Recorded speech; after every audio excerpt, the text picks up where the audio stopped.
संघर्ष की सच्ची कहानी प्राचीन समय की बात है। एक शहर में एक व्यक्ति रहता था जिसका नाम चंदन था। वह अपनी पत्नी और दो लड़का और दो लड़की के साथ रहता था और वह किसी छोटे मोटे प्लांट में काम किया करता था।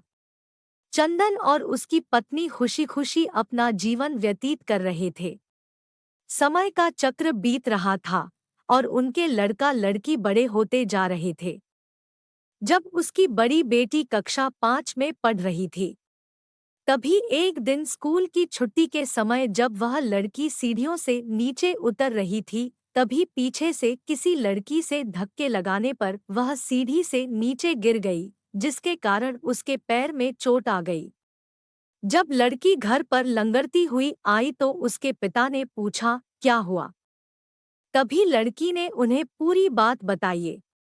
पिता ने सोचा छोटी मोटी चोट है, और यह सोचकर उसने अपनी बेटी से कहा कि इसे गर्म पानी से सेंक लो, ठीक हो जाएगा। कुछ दिन बीतने के बाद लड़की का पैर फूलने लगा और उसे चलने में दिक्कत होने लगी। तभी उसके पिता ने कुछ लोगों की बातें सुनकर किसी एक ओझा को ले आए, जबकि उसे कुछ नहीं आता था और वह पैर ठीक नहीं कर पाया।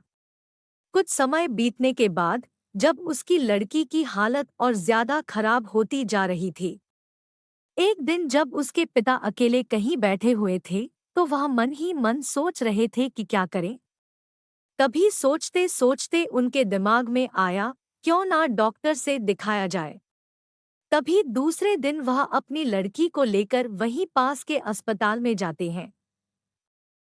डॉक्टर जब लड़की को देखता है तो लड़की के पिता से कहता है कि जल्द ही इसका ऑपरेशन करना होगा, क्योंकि इस लड़की के पैर में एक बहुत बड़ा घाव हो चुका है, जिसके कारण लड़की का पैर भी काटना पड़ सकता है। पिता डॉक्टर से पूछता है कि ऑपरेशन में कितने पैसे लगेंगे। तभी डॉक्टर कहता है 40,000 रू लगेंगे। पिता घबरा जाता है, लेकिन पैसे की तलाश में इधर से उधर जाने लगता है। इधर उधर भाग दौड़ करने के बाद पैसे की व्यवस्था कर लेता है और लड़की का ऑपरेशन हो जाता है। ऑपरेशन के बाद लड़की अपने घर आ जाती है, परंतु लड़की के पैर में कुछ सुधार न होने के कारण पिता चिंतित रहने लगता है।